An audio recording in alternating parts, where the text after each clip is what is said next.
नमस्कार दोस्तों, स्वागत है आपका प्रतियोगिता दर्पण में। मैं हूं प्रशांत। आज हम बात करने जा रहे हैं इंश्योरेंस फॉर ऑल बाय 2047। ये एक विजन है IRDAI यानी कि insurance regulatory and development authority of India. आइए इसके बारे में न्यूज देख लेते हैं। IRDAI as a part of its vision, Insurance for All by 2047 has allotted states and UTs to every insurer to increase insurance penetration in India. अब इस vision के बारे में थोड़ा डिटेल से बात कर लेते हैं। सबसे पहले तो इस विजन का इंश्योरेंस फॉर ऑल बाय 2047 का जो बेसिक ऑब्जेक्टिव है, every citizen should have appropriate life, health and property insurance cover and every enterprise is supported by appropriate insurance solutions. Basically people centric as well as business centric approach है, business centric vision है basically कि people as well as business houses they must have insurance solution with them, and specifically if we talk about people, appropriate life, health as well as property insurance, तीनों पे focus किया गया है इस vision में। अब vision के अगर हम पिलर्स की बात करते हैं, first is customers, providers and distributors. Customers means जिनके नाम पर पॉलिसी होती है, प्रोवाइडर्स मीन्स जो पॉलिसी करते हैं। अब यहाँ पे विजन को थोड़ा सा फोकस एरिया की अगर हम बात करेंगे तो right products to right customers, grievance redressal mechanism, ease of doing business in this particular sector, regulatory architecture, boosting innovation, competition and distribution efficiencies while mainstreaming technology and moving towards principle based regulatory regime। ये हमने focus area देखे यहाँ पे। अब इन जो vision है insurance for all bye 2047, उसमें एक चीज और भी देखी गई, एनविजाज की गई, दैट इज बीमा ट्रिनिटी। अब बीमा ट्रिनिटी में सबसे पहले आता है बीमा सुगम, सेकंड नंबर पे आता है बीमा विस्तार, थर्ड नंबर पे आता है बीमा वाहक। अब बीमा सुगम की अगर हम बात करें, it is an online platform या फिर portal connecting customers, distributors as well as insurers. ठीक है, और ये एक होलिस्टिक प्लेटफॉर्म है, काफी ज्यादा ईज रहेगी इधर if it's about the claim settlement or the other। Then if we talk about Bima Vistar, it is a holistic policy regarding life, health as well as property। And lastly we talk about Bima Vahak। Bima Vahak are basically, it is a group of educated people, like aware people about the insurance, और ये ग्राम panchayat level पे काम करेंगे to make women of the particular rural areas aware about the benefits of the insurance। गांव की जितनी भी औरतें हैं उन्हें इंश्योरेंस के फायदे बताना, उन्हें अवेयर करना। आगे हम देखेंगे क्यों अवेयरनेस जरूरी है, बट हाल फिलहाल में बीमा वाहक वो लोग हैं जो इंश्योरेंस के बारे में खुद बहुत ज्यादा अवेयर हैं, बहुत ज्यादा नॉलेज है, और ये लोग ग्राम पंचायत लेवल पे जाकर के स्पेसिफिकली रूरल एरिया की वुमेन्स को ये लोग अवेयर करेंगे about the benefits of the insurance.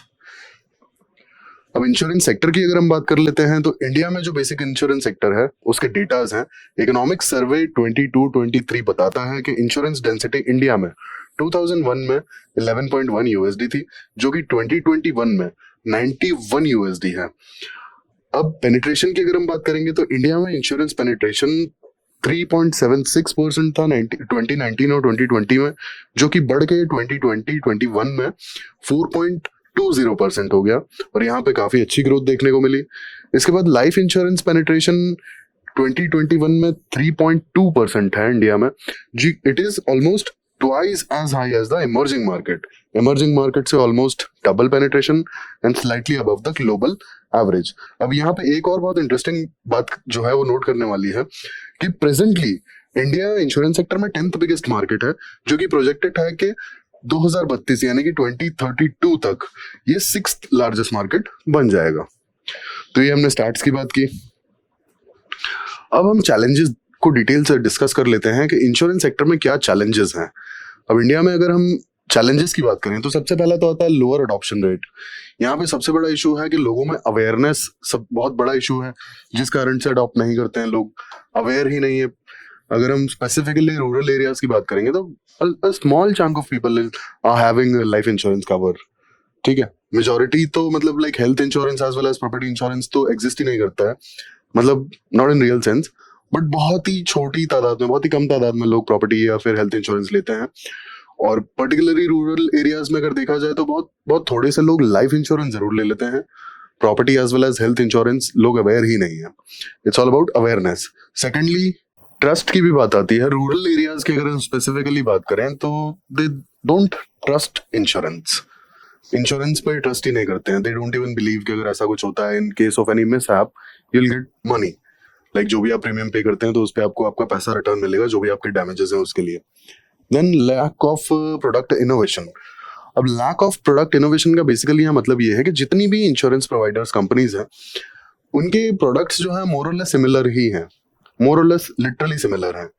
कुछ नया, कुछ अलग, कुछ यूनिक प्रोडक्ट कोई प्रोवाइड नहीं कर रहा है मार्केट में। There is no, not exactly no, but there is very less product innovation. कोई नए प्रोडक्ट्स मार्केट में इंश्योरेंस को लेकर के नहीं आ रहे हैं। Everyone is serving the same old products. Then fraudulence. अब पिछले 3 सालों में क्लेम्स को लेकर के, इंश्योरेंस क्लेम्स को लेकर के जो फ्रॉड एक्टिविटीज हैं वो काफी ज्यादा बढ़ी हैं। ठीक है, ऑलमोस्ट 70 to 80% ऑर्गेनाइजेशंस के साथ में पिछले 3 से 4 सालों में क्लेम्स को लेकर के, इंश्योरेंस क्लेम्स को लेकर के कुछ ना कुछ फ्रॉड एक्टिविटीज हुई हैं, almost with 80% of the insurance organisations. अब यहाँ पे फ्रॉड होता कैसे है? Basically people are stealing identities. ठीक है, and as we know it's all about identities. अगर कोई क्लेम लेना है तो बिना आइडेंटिटी के आप क्लेम नहीं कर सकते हैं इंश्योरेंस। तो people are stealing identities and that's how they are doing this fraud in insurance sector. अब बेसिकली अगर इसको सिंपल एग्जांपल में ऐसे समझे, किसी का लाइफ इंश्योरेंस क्लेम करना है, ठीक है, अब सपोज उस बंदे का लाइक शादीशुदा है, नहीं है, व्हाटएवर। अब जो फैमिली है, बेसिकली फैमिली में सपोज वाइफ नहीं है, एक बेटा या एक बेटी है। अब ये किसी और को बताया कि उस बंदे का लाइफ इंश्योरेंस था। अगर किसी ने उसके बेटे या बेटी से उसका आइडेंटिटी स्टील करके और कंपनी में जाके क्लेम कर दिया कि yes I am the legal one जिसको ये क्लेम मिलना चाहिए, तो ऑब्वियस ही बात है कि कंपनीज कई बार इस धोखे में आ भी जाती हैं, क्योंकि इट्स ऑल अबाउट डॉक्यूमेंट्स। अगर उन्हें सही डॉक्यूमेंट्स मिलेंगे तो वो क्लेम ऑब्वियसली दे भी देंगे। ये तो बाद में चीजें खुल के आती है ना कि लोग फ्रॉड कर रहे हैं और ये स्पेसिफिकली क्लेम्स को लेकर के लोग फ्रॉड करते हैं। अब ये आइडेंटिटी स्टीलिंग का हो गया। इसके बाद कुछ 1-2 केसेस ऐसे भी देखने को मिले हैं कि लोग बड़े बड़े लाइक अमाउंट के इंश्योरेंस करवा लेते हैं और उसके बाद अपना ही कुछ होता है कि मरने वरने का नाटक कर देते हैं और कहीं से मतलब कुछ तो भी इलीगल काम कर देते हैं इंश्योरेंस क्लेम्स के लिए। ठीक है, तो ये इस तरीके के जो इश्यूज हैं, इस तरीके के फ्रॉड्स हैं। हालांकि हाल फिलहाल में जो आइडेंटिटी स्टीलिंग वाले काफी ज्यादा मिल रहे हैं देखने के लिए। Then thirdly talent management. अब इंश्योरेंस सेक्टर की जो डिमांड है, बेसिकली नॉलेज बेस्ड जो डिमांड है, जैसे कि अंडरराइटिंग, देन रिस्क मैनेजमेंट, ये इस तरीके के जो नॉलेज बेस चाहिए इंश्योरेंस सेक्टर में, तो ये जो टैलेंट है बेसिकली इट्स लैकिंग। यहाँ पे हो क्या रहा है कि जो टैलेंटेड पीपल आते भी हैं या तो ज्वाइन नहीं करते हैं, करते भी हैं तो बहुत जल्दी ये सेक्टर छोड़ के चले जाते हैं। तो ये टैलेंट मैनेजमेंट का बहुत बड़ा इशू है। तो नेक्स्ट अगर हम बात करेंगे स्लो रेट ऑफ डिजिटाइजेशन। अब स्पेसिफिकली अगर इंडिया की बात की जाए तो जो फर्म्स हैं डिजिटाइजेशन को ऑप्ट नहीं करना चाहती हैं, बहुत जल्दी, बहुत स्लो ऑप्ट कर रहे हैं, बहुत ही स्लो। जिस हिसाब से बाकी सेक्टर्स में और बाकी फील्ड्स में डिजिटाइजेशन हो रहा है कंपैरेटिवली अगर देखा जाए तो इंश्योरेंस सेक्टर में काफी स्लो डिजिटाइजेशन है। Then claims management. अब अगर इंडिया के केस में बात की जाए तो जो क्लेम्स का सिस्टम है ना बहुत ही ज्यादा कॉम्प्लेक्स है। इसके बाद ये सिस्टम बहुत ही ज्यादा स्लो है। ठीक है, आप अगर क्लेम लेने जाते हैं तो कई बार काफी चक्कर काटने पड़ते हैं, बहुत सारा पेपर वर्क, रेड टेपिज्म, इसके अलावा अननेसेसरी डिलेज जो होते हैं। तो इंडिया का जो क्लेम मैनेजमेंट है ना बहुत ही बेकार है। हम सिर्फ इंडिया के केस में बात कर रहे हैं, यहाँ पे क्लेम मैनेजमेंट बहुत ही बेकार है, बहुत कॉम्प्लेक्स सिस्टम है पहले तो, और बहुत ही ज्यादा स्लो है। आपके साथ आज कोई मिसहैप होता है, आपको कोई आज प्रॉब्लम आती है, आपका जो लाइक पैसा है वो बहुत टाइम के बाद आएगा। एग्जांपल के लिए आप हेल्थ इंश्योरेंस ही देख लीजिए। बहुत सी कंपनीज हेल्थ इंश्योरेंस में डायरेक्टली ये बोल देती है कि आप करवा लीजिए, पैसा आप जो भी है वो दे दीजिए, हम रीइंबर्स करवा देंगे। जैसे ये नॉर्मली देखने को मिलता है, मैं ये नहीं कह रहा हमेशा होता है, बट ये नॉर्मली देखने को मिलता है कि आप अपना जो भी खर्चा है आप दे दीजिए, हम रीइंबर्स करवा देंगे क्योंकि आपके पास इंश्योरेंस है। अब रीइंबर्स करवाने का क्या मतलब है, आप बताइए ना। बहुत सारी कंपनीज ऐसी भी हैं जो डायरेक्टली आपको रीइंबर्स करने की जरूरत ही नहीं पड़ती, वो डायरेक्टली हॉस्पिटल्स के साथ में अपना टाइप करके डील करते रहते हैं। बट बहुत सारी कंपनीज ऐसी भी हैं जो डायरेक्टली रीइंबर्स करने के लिए बोल देते हैं कि आप हमारा प्रोसेस थोड़ा सा स्लो है तो हम आपको बाद में रीइंबर्स कर देंगे, आप अभी अपने जो भी एक्सपेंडिचर्स हैं वो आप देख लो। अब एग्जांपल के लिए किसी को बहुत बड़ा ऑपरेशन कराना है, बहुत ज्यादा पैसा चाहिए, तो बंदा कहाँ से अरेंज करेगा? रीइंबर्स तो आप बाद में करवा देंगे, वो सही बात है, ठीक है। तो इस तरीके का जो सिस्टम है काफी कॉम्प्लेक्स हो जाता है। अब देखिए अगले ने जो है हेल्थ सर्विसेज के लिए मतलब इंश्योरेंस भी लिया, इसके बावजूद भी होता है कि उसे रीइंबर्स करवाने की बात कर दी जाती है। तो ये वाले जो क्लेम्स मैनेजमेंट की जो सिस्टम है ना, ये काफी बेकार है। अब हम IRDAI की बात कर लेते हैं यहाँ पे। IRDAI एक रेगुलेटरी बॉडी है and it was formed in 1999 for interest of insurance customers. It is a statutory body formed under IRDA Act 1999 and under the jurisdiction of Ministry of Finance. जितने भी रेगुलेशन से related और insurance sector से related activities हैं उन्हें monitor करना, उनका ध्यान रखना, यही इस बॉडी का काम है। और जो पावर्स एंड फंक्शंस हैं वो IRDAI Act 1999 as well as insurance act 1938 में डिफाइंड है। अब हम वे फॉरवर्ड पे बात कर लेते हैं। जैसा कि हमने बात किया था टेक्नोलॉजी रिलेटेड इशू, बहुत ही स्लो डिजिटाइजेशन है यहाँ पे इस पर्टिकुलर सेक्टर में, इंश्योरेंस सेक्टर में। तो इसकी स्पीड को बढ़ाया जा सकता है, जो state of the art technologies हैं वो यूज की जा सकती हैं। स्पेसिफिकली अगर हम आइडेंटिफिकेशन की बात करें या फिर होता है कि क्लेम्स मैनेजमेंट की बात करें, तो इन सब के लिए technology would be very helpful and it's very needy also. Then customer behaviour की अगर हम बात करते हैं तो कस्टमर बिहेवियर अब जैसा हमने देखा था पर्टिकुलरली रूरल एरियाज में होता क्या है कि लोगों के पास लाइक अवेयरनेस भी नहीं है, इसके बाद people don't even trust, and lastly life insurance के अलावा बाकी कोई तीसरा इंश्योरेंस नहीं है। अगर आप देखेंगे तो ना ही हेल्थ है एंड ना ही प्रॉपर्टी है, ये दोनों नहीं है। तो ये एक बहुत बड़ा इशू हो जाता है। तो हमें लोगों को अवेयर करना होगा, उनके बिहेवियर को समझना होगा और उन्हें बेनिफिट्स बताने होंगे इंश्योरेंस के कि क्या बेनिफिट्स हैं, और सारे including life, health and property. Then आता है डेटा यूसेज। जो भी डेटा है कंपनीज यूज करती हैं उसे देख करके जहां पे जिस पर्टिकुलर रीजन में ज्यादा जरूरत है, जैसे जहां से क्लेम्स ज्यादा उठते हैं तो वहां पे कंपनीज को एज वेल एज गवर्नमेंट्स को काम करना चाहिए अवेयरनेस के लिए।